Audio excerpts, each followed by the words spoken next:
Otázka 429. Vypočítajte koncentráciu látkového množstva 25% roztoku kyseliny chlorovodíkovej s hustotou 1,1 g na centimetr kubický.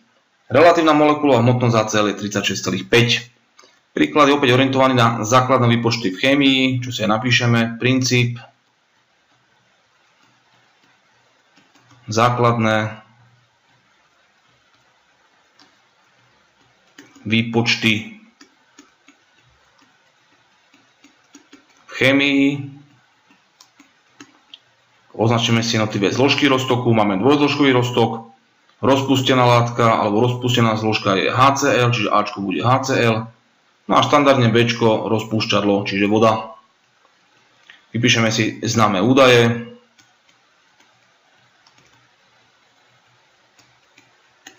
Čo vieme? Vieme, že hmotnostné percento HCl vo svojom roztoku je 25%. Z toho potom vyplýva, že hmotnostný zlomok HCl v roztoku je 0,25, čiže len podelíme hmotnostné percento 100. Ďalej vieme, že hustota tohto roztoku, čiže hustota celého roztoku, hustota toho 25% roztoku HCl je 1,1 gram centimeter na minus tretiu. A ešte vieme relatívnu molekulovú hmotnosť HCl, čiže molovú hmotnosť HCl, MA. A to sa rovná 36,5 gram mol na minus prvú. Počiarkneme, čo chceme počítať, alebo čo máme počítať. Máme počítať koncentráciu látkového množstva, čiže Ca. Ca rovná sa otáznik mol, dáme buď liter na minus prvú, alebo decimeter na minus tretiu. Kľudne môžeme dať decimeter na minus tretiu. No a vychádzame z definície. Ca rovná sa Na lomeno objem roztoku. Takže nevieme ani látkové množstvo rozpustenej HCl a nevieme ani objem roztoku. Musíme si to upraviť tak, aby sme využili známe údaje. Čiže musíme tam mať aj hmotnostný zlomok, aj hustotu roztoku, aj molovú hmotnosť. Vieme, že látkové množstvo vieme vypočítať ako podiel hmotnosti a molovej hmotnosti. Čiže Na rovná sa hmotnosť lomeno molová hmotnosť. Objem roztoku necháme tak. Ďalej vieme, že hmotnostný zlomok je definovaný ako podiel hmotnosti zložky lomeno hmotnosti celého roztoku, celej sústavy. Z toho potom vyplýva, že hmotnosť tej zložky rovná sa hmotnostný zlomok krát hmotnosť celého roztoku. Čiže miesto MA dosadíme si hmotnostný zlomok krát hmotnosť roztoku. Lomeno molová hmotnosť krát objem roztoku. No a čo je podiel hmotnosti a objemu? Je to hustota. Čiže podiel hmotnosti roztoku a objemu roztoku je hustota roztoku. Čiže Rho. Tým pádom dostaneme, že látková koncentrácia sa dá vyjadriť aj ako podiel súčinu hmotnostného zlomku rozpustené látky, hustoty celého roztoku a podiel alebo v menovateli bude molová hmotnosť rozpustené látky.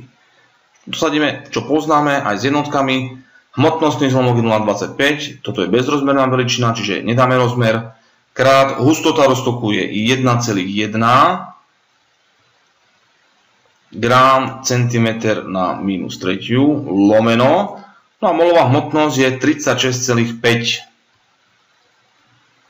gram mol na minus prvú. Potrebujeme sa na jednotky, gramy v čitateli, gramy v menovateli sa škrtajú. No a dostali nám centimetre na minus tretiu v čitateli a mol na minus prvú v menovateli.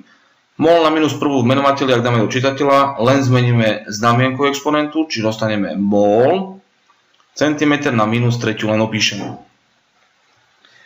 Čo je po vypočítaní 0,00753 mol centimeter na minus tretiu. Takže my nechceme koncentráciu v moloch na centimetr kubické, chceme moloch na decimetr kubické. Opäť, dá sa to vyriešiť buď matematicky, alebo logicky. Logicky je jednoduchšie, keď matematicky je nie že presnejšie, ale mali by ste vedieť aj matematicky si to odvodiť. ale pre vás stačí zatiaľ momentálne iba logicky. Takže, čo hovorí tento údaj? Tento údaj hovorí o tom, alebo hovorí to, že v 1 cm kubickom, čiže v 1 ml, sa nachádza 0,00753 molov rozpustenej HCl.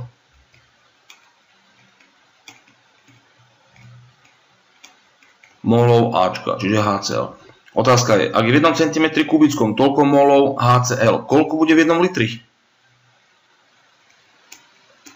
No 1000-násobne viacej.